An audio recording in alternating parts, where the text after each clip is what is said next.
नमस्कार साथियों, हमारे चैनल पे आपका स्वागत है। कैसे हैं आप लोग? आई होप आप लोग अच्छे होंगे और अपनी पढ़ाई को कर रहे होंगे। जैसा कि हम डेटा इंटरप्रिटेशन की क्लासेस देख रहे थे, जिसमें हमने एवरेज का कॉन्सेप्ट, रेशियो का कॉन्सेप्ट, परसेंटेज का कॉन्सेप्ट और प्रॉफिट और लॉस, ये चारों टॉपिक के कॉन्सेप्ट समझ लिए। कुछ क्वेश्चन भी उनसे रिलेटेड देखे थे। आज हम कुछ क्वेश्चंस करेंगे और उनसे समझेंगे कि कैसे क्वेश्चन आपके एग्जाम में आते हैं। जैसा कि आपको पता है, यूपी ट्रिपल एस सी आयोग जो भी एग्जाम करा रही है उसमें डेटा इंटरप्रिटेशन के क्वेश्चन आ रहे हैं। आपने देखा होगा, जूनियर असिस्टेंट का पेपर हुआ, उसमें रीजनिंग का सेक्शन था, पर फिर भी उसमें 2 क्वेश्चन डेटा इंटरप्रिटेशन के आ गए। तो ये टॉपिक आपके लिए बहुत महत्वपूर्ण है और अगर आप लेखपाल का एग्जाम दे रहे हैं तब तो आपको 10 मार्क्स के क्वेश्चन यहीं से मिलने हैं। तो आप इस टॉपिक को अच्छे से तैयार करें। तो आज हम कुछ डेटा इंटरप्रिटेशन के क्वेश्चन करेंगे। तो ये क्वेश्चंस हैं जो आपको स्क्रीन पर दिए गए हैं। तो चलिए शुरू करते हैं और साथ साथ में जो भी कॉन्सेप्ट हमने पढ़ा है उन कॉन्सेप्ट को रिवाइज करते चलेंगे। तो देखिए, पहला क्वेश्चन है जिसमें आपको दिख रहा होगा एक ग्राफ है, जो कि ये बार ग्राफ है। हमने देखा था ग्राफ कई टाइप के होते हैं, तो जिसमें एक होता है बार ग्राफ, एक होता है लाइन ग्राफ और एक होता है पाई ग्राफ या पाई चार्ट हम उसे बोलते हैं। तो ये बार ग्राफ है, ठीक है। ये भी आपको ध्यान रखना है, ग्राफ, ठीक। तो ये चीजें आप ध्यान रखते हुए पढ़ेंगे। टाइप ऑफ ग्राफ हमने देख लिया। अब हम इसमें क्वेश्चन को देखेंगे। यहाँ पर लिखा हुआ है कि यह 5 अलग अलग कंपनियां ABCDE 5 कंपनियां हैं 2022 और 2023 में जो राजस्व रेवेन्यू करोड़ों में हुआ है वो दर्शाया गया है। तो यहाँ पर अगर आप देखेंगे तो ये जो ब्लैक पट्टी आपको दिख रही है ये है 2022, ठीक है, और जो व्हाइट में दिख रही है ये डेटा है 2023 का। तो ये आप ध्यान रखेंगे, ये कंपनी ए है, ये बी है, ये सी है, ये डी और ये ई, ठीक। अब अगर हम यहाँ पे वैल्यूज की बात करते हैं तो जैसे जैसे क्वेश्चन आता जाएगा, यहाँ पे देखिए ये 400 है और ये अगर आप देखेंगे तो ये 480, यहाँ पर अगर देखेंगे तो 300, यहाँ पर वैल्यू लिखी हुई है 360, फिर 500 और 500 के बाद में 450। फिर आगे बढ़ते हैं, अगला है 250 और 300, ये है 600, ये है 720, ठीक। तो ये आपको ध्यान देना है। अब ये बार ग्राफ हो गया, ये डेटा हो गया, ये रॉ डेटा के फॉर्म में आपको वैल्यूज दी गई हैं। अब इससे बेस्ड क्वेश्चन है जिन्हें हम सॉल्व करेंगे, ठीक है। तो हम अपने अगले क्वेश्चन पे चलते हैं।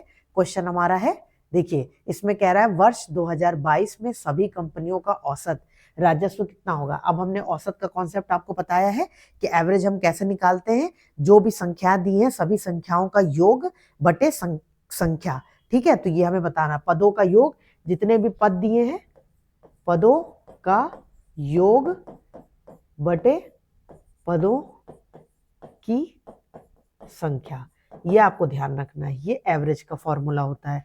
अब हमें यहाँ पर बताना है 2022 में सभी कंपनियां, तो A, B, C, D और E, ये जितनी भी कंपनी है 2022 का डेटा हमें देखना है। तो हमने देखा था जो ब्लैक कलर का बार ग्राफ है ये 2022 है, ठीक है। तो आप A, ये B है, ये C, ये D और E। अब अगर हम इसको सॉल्व करेंगे तो सभी कंपनियों का एवरेज देखना है हमें। पहला हो जाएगा A का, कितना हो जाएगा 400, ठीक है। अगर आप B की वैल्यू देखेंगे तो वो आपको दिखेगी 250। फिर आप C की वैल्यू देखेंगे, सॉरी B की वैल्यू अगर आप देखेंगे, एक सेकेंड, सबसे पहले A की वैल्यू है 400, B की वैल्यू है 300, C की वैल्यू है 500, D की वैल्यू है 250 और E की वैल्यू है 600।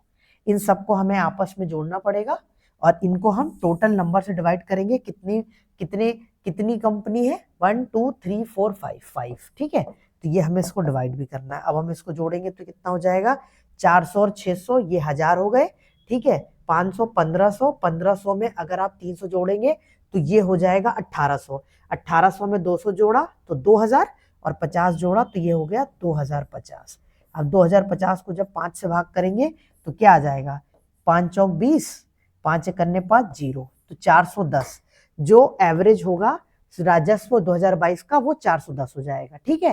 तो ये आपको ध्यान रखना है। अब देखिए जो भी कॉन्सेप्ट हमने पढ़े हैं ये सारे क्वेश्चन उन्हीं कॉन्सेप्ट पे बेस्ड हैं। तो तो आपको ये चीजें तैयार करनी है। और फिर भी इसके इस साथ साथ हम लोग क्वेश्चन के साथ साथ कॉन्सेप्ट को भी रिवाइज करते चलेंगे। चलिए अगला क्वेश्चन देखते हैं।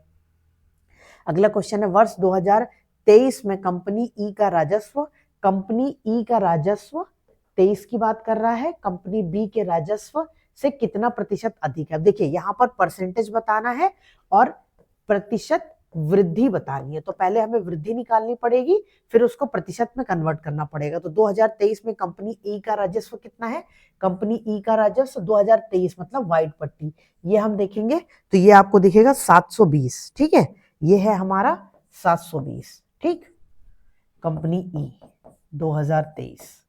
ठीक, और आप बी की बात करेंगे 2023 में ही देखना है बी की भी वैल्यू।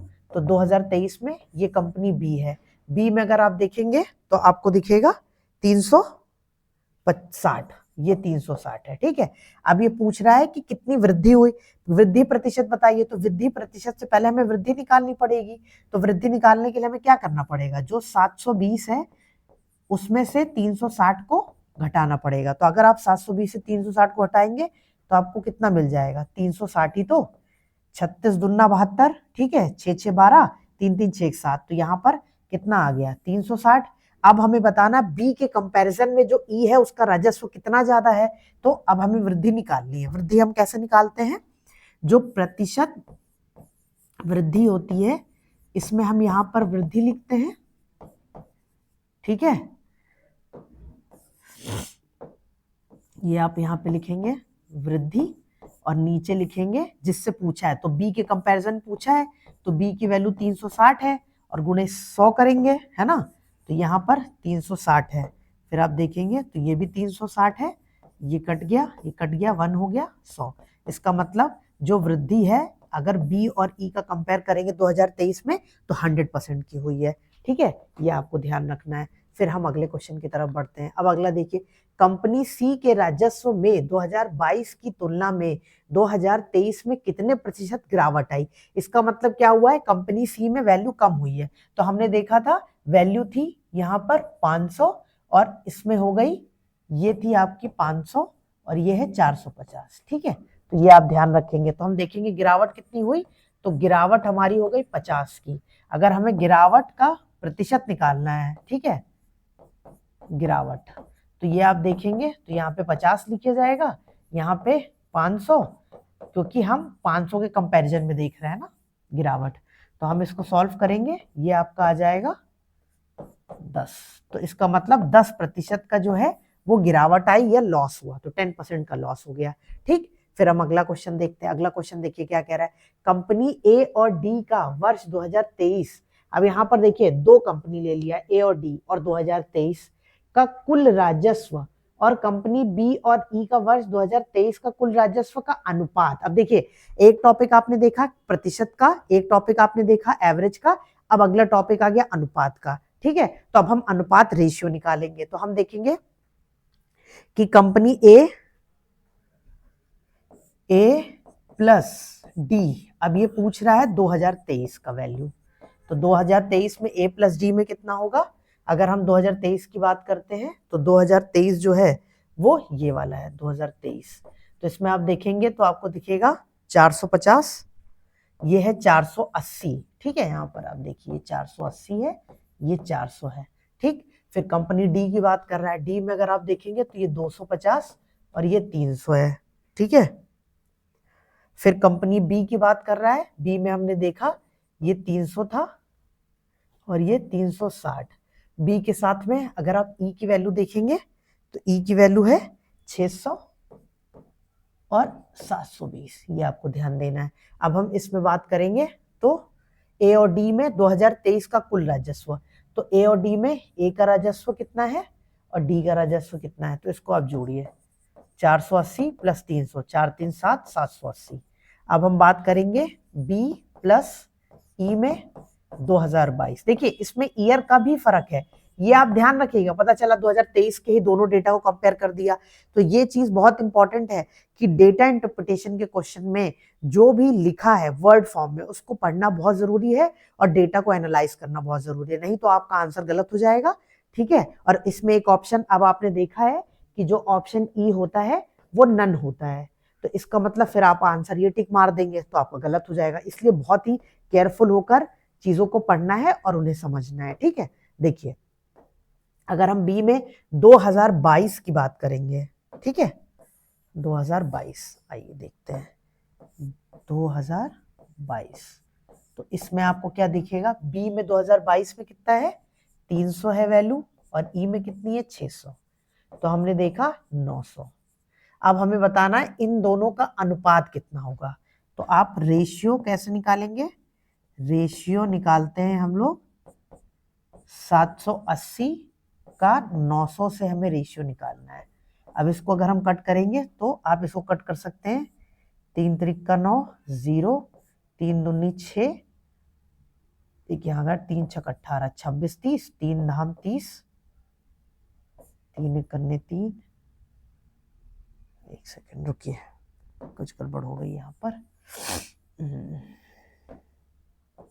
780 और अगर आप देखेंगे तो इसमें है दूसरा वाला था 780 बटे 900, ठीक ये है। अब 0 0 कैंसिल कर दिया, 2 से कट करिए, 45 दूना 90, फिर 2 से कट करा, 2 तिहाई 6, 2 9 18, फिर आप देखेंगे 3 और 9, हमने बताया था कि 3 किसी भी संख्या को 3 से काटने के लिए 3 से डिविजिबिलिटी रूल क्या होता है, उन संख्या को अगर हम आपस में ऐड करेंगे तो वो 3 का मल्टीपल होना चाहिए। तो अगर 4 और 5 को आप आपस में ऐड करेंगे तो 9 बनेगा, 9 3 से कटता है, 9 और 3 को ऐड करेंगे 12 बनेगा, 12 भी 3 से कटता है, तो ये 3 करने 3, 3 त्रिक का 9, 3 करने 3, 3 पचे 15, तो ये क्या आ जाएगा 13 बटे 15। इसको आप लिख सकते हैं 13:15, ये आपका आंसर हो जाएगा। ठीक है 13:15।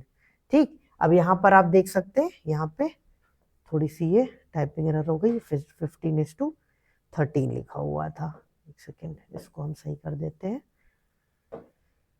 ये है आपका 15 और 13, इस तरह से आपको कंफ्यूज करता है। जिसको पहले लिखा है उसको ऊपर रखेंगे, जो बाद में वैल्यू लिखी है उसको नीचे रखेंगे, रेशियो आएगा, तो हमारा आंसर 13:15 हो जाएगा।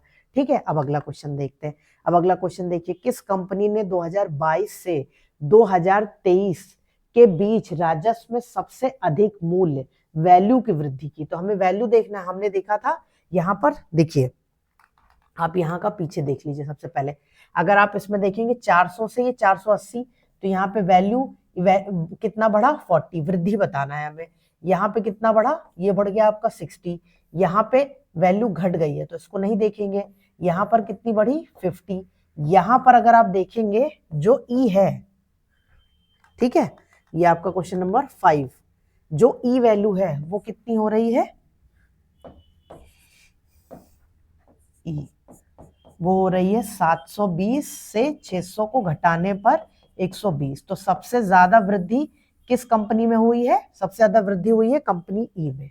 ठीक है, तो ये आपको ध्यान रखना है। देखिए इसी तरह के क्वेश्चन ये आपको एग्जाम में मिलेंगे और ऐसे ही लेवल के या इससे एडवांस लेवल के धीरे धीरे हम हर टाइप के क्वेश्चन को सॉल्व करेंगे, जिससे आप कंफर्टेबल हो जाए क्वेश्चन सॉल्व करने में। देखिए डेटा इंटरप्रिटेशन के क्वेश्चन में सबसे इंपॉर्टेंट क्या चीज है, 2-3 चीजें। एक तो हमें कॉन्सेप्ट पता होना चाहिए, तो हमने रेशियो, परसेंटेज, एवरेज और प्रॉफिट लॉस इसके कॉन्सेप्ट समझ लिए। ठीक, उसके बाद हमें डेटा को एनालाइज करना आना चाहिए। कोई भी वैल्यू अगर आपने एक भी वैल्यू गलत करी तो पूरा आंसर चेंज हो जाएगा, इसलिए वो चीज आपको ध्यान रखनी है कि 2022 का पूछ रहा है कि 23 का पूछ रहा है, क्वेश्चन में पूछ क्या रहा है, ठीक है कौन सी कंपनी के बारे में पूछ रहा है, तो ये सब चीजें आपको ध्यान देनी है। अब हम अगला क्वेश्चन देखेंगे। ये एक लाइन ग्राफ है, हमने आपको ग्राफ के टाइप बताए थे, bar graph, pie chart, line graph और एक तालिका होता है। ठीक है, तो इन्हीं से मिलते जुलते क्वेश्चन आपको एग्जाम में मिलेंगे। अब ये भी हो सकता है कि 2 ग्राफ देकर 5 क्वेश्चन बनाए जा सकते हैं, तो वो भी आपको उस तरह के भी क्वेश्चन आपको सॉल्व कराए जाएंगे। अब यहाँ 5 महीने जनवरी से मई के दौरान एक कंपनी के उत्पादन, प्रोडक्शन और बिक्री, सेल्स के आंकड़े दर्शाए गए। देखिए जो ये ब्लैक कलर की डार्क लाइन है, ठीक है ये जो है ये है प्रोडक्शन, जिसको हम बोलते हैं उत्पादन। ठीक, अब आप ये वाली जो डॉटेड लाइन आप देख रहे हैं ये है सेल्स, जिसे हम बोलते हैं बिक्री। तो ये आप ध्यान रखेंगे क्योंकि ये ग्राफ का एनालिसिस बहुत इंपॉर्टेंट है। पहला ये जनवरी मंथ, ये फेब है आपका, ये मार्च है, ये अप्रैल है और ये मई है। तो ये ध्यान रखना है, ठीक। यहाँ पे वैल्यूज दी हुई हैं, एक बार इनकी वैल्यूज को क्वेश्चन के साथ साथ समझते चलेंगे। ये आपको ग्राफ दिया हुआ, अब इस ग्राफ पे बेस्ड हम क्वेश्चन करने हैं। तो जब हम क्वेश्चन करेंगे तो पहला क्वेश्चन है दिए गए 5 महीनों में कुल उत्पादन, टोटल प्रोडक्शन कितना हुआ। तो जैसे हमें कुल उत्पादन देखना है तो हमने देखा प्रोडक्शन कौन सा था, डार्क लाइन वाला। तो प्रोडक्शन में सबसे पहली वैल्यू है 100, ठीक। उसके बाद है 120, फिर वैल्यू है 150, उसके बाद वैल्यू है 140 और उसके बाद आप देखेंगे तो 180। तो हमें प्रोडक्शन का ही टोटल प्रोडक्शन कितना हुआ ये हमें बताना है। तो टोटल प्रोडक्शन के लिए हमें जो हर महीने का प्रोडक्शन है, जनवरी का, फरवरी का, मार्च का, अप्रैल का और मई का, इसको आपस में जोड़ना पड़ेगा। ये हो गया आपका टोटल प्रोडक्शन, ठीक है। तो ये आप ध्यान रखेंगे, इसमें एवरेज नहीं पूछा है, नहीं तो उनको जोड़ के आपस में 1 2 3 4 5 से डिवाइड करना पड़ता। तो आप अगर इसको देखेंगे तो ये हो जाएगा 120 और 180, ये आपका हो गया 200, ये 300, ठीक है। 300 400, 400 500, 550 और 550 में अगर आप 40 जोड़ेंगे तो आपका आ जाएगा 590 और 100 जोड़ेंगे तो ये आ जाएगा 690, ठीक है। ये ध्यान रखें। देखिए 100 200 300 400 500, 500 तो आपको सीधे सीधे यही दिख रहा है। फिर आप 20 और 80 को आपस में जोड़ेंगे तो 600 हो जाएगा। उसके बाद 100 200 300 400 500 तो आपको यही दिख रहा है, ठीक। 500 के बाद हमने 20 और 80 को जोड़ा तो ये हमारा 600 हो गया, और 50 और 40 को जोड़ा तो ये 90 हो गया। तो 690, ये आपकी कैलकुलेशन भी आसान हो गई, ठीक है। तो इस तरह से हम आसानी से कैलकुलेट कर लेंगे। तो आपका टोटल प्रोडक्शन आ गया 690, ठीक। अब हम अगला क्वेश्चन देखते हैं। अगला क्वेश्चन क्या कह रहा है, फरवरी और मार्च के कुल उत्पादन का अप्रैल और मई के कुल बिक्री से अनुपात। यहाँ पर देखिए फिर अनुपात निकालने होंगे। फरवरी और मार्च का उत्पादन देखना है और अप्रैल और मई का बिक्री। तो हमने अगर फरवरी और मार्च इसका हमें उत्पादन देखना है और अप्रैल और मई की बिक्री, तो अप्रैल और मई की बिक्री हमें अगर उत्पादन देखना है फरवरी और मार्च, तो ये था 120 और ये 150, ठीक है। अप्रैल और मई की बिक्री ये आप देखेंगे तो ये 120 लिखा हुआ है और ये 160, ठीक है। इनका हमें रेशियो चाहिए। तो फरवरी और मार्च इसको जोड़ेंगे तो कितना हो जाएगा, 120 और 150 270, ठीक। फिर हमने लिखा अप्रैल और मई, ये हो जाएगा आपका 120 और 160 280, 280 ये हो गया। अब हमें इसका क्या चाहिए, अनुपात। अनुपात आपका हो जाएगा 270 बटे 280, 0 0 कट गया, 27 बटे 28, ये आपका आंसर आ जाएगा, ठीक है। तो ये आप ध्यान रखेंगे। अब हम अगला क्वेश्चन देखते हैं। अगला क्वेश्चन क्या है, मार्च महीने में बिक्री उत्पादन का कितना प्रतिशत है, ठीक है।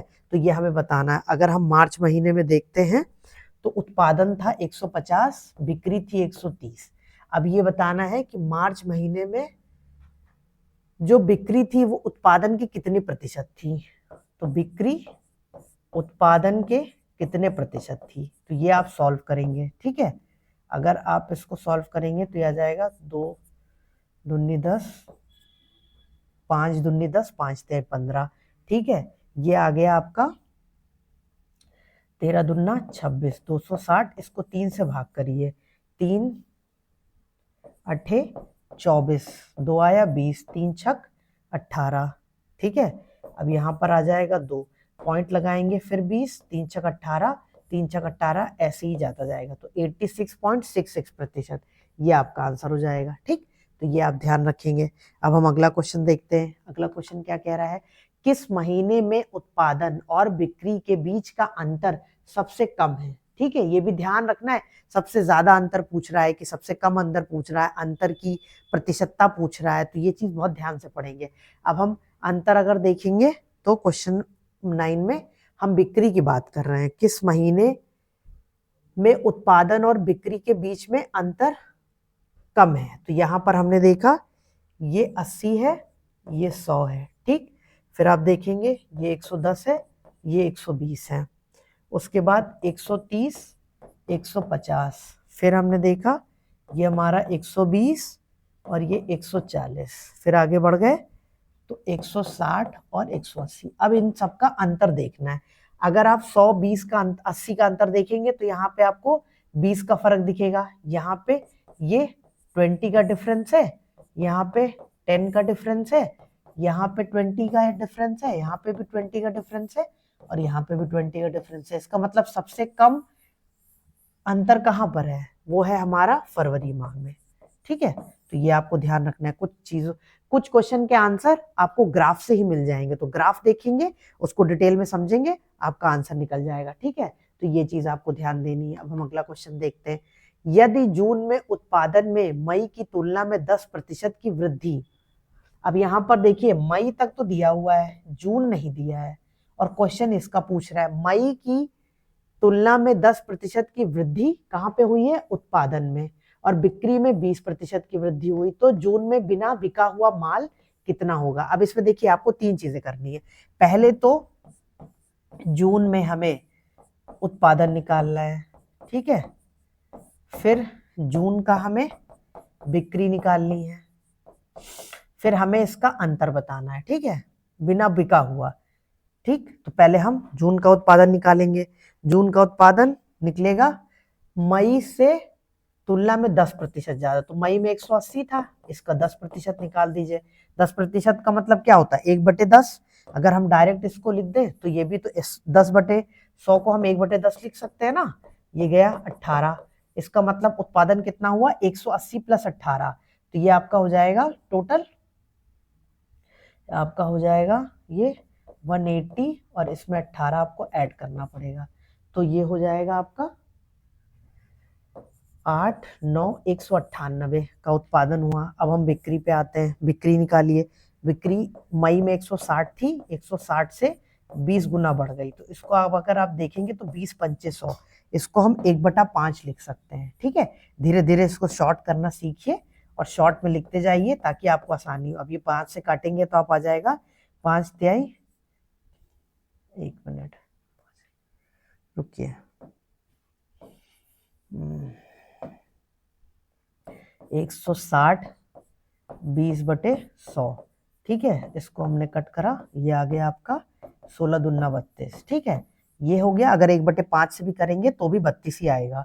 तो ये आप उससे भी आसानी से कर सकते हैं। और ये अब 32 आ गया और 160 पहले था, तो 160 में आपको 32 को जोड़ना पड़ेगा। ठीक है, तो यहाँ पर आप देखेंगे तो ये आपका हो जाएगा 2 900 192। तो हमने उत्पादन कितना, जून में उत्पादन कितना हुआ है? 198 का। बिक्री कितनी हुई है? 192 की। ठीक है, तो बिना बिका हुआ माल कितना बच गया वो हम देखेंगे। तो उसको हम देख सकते हैं। देखिए, बिना बिका हुआ माल क्या हो जाएगा? जो हमारा उत्पादन है उससे हम अपनी बिक्री को घटा देंगे, तो हमें आ जाएगा 6।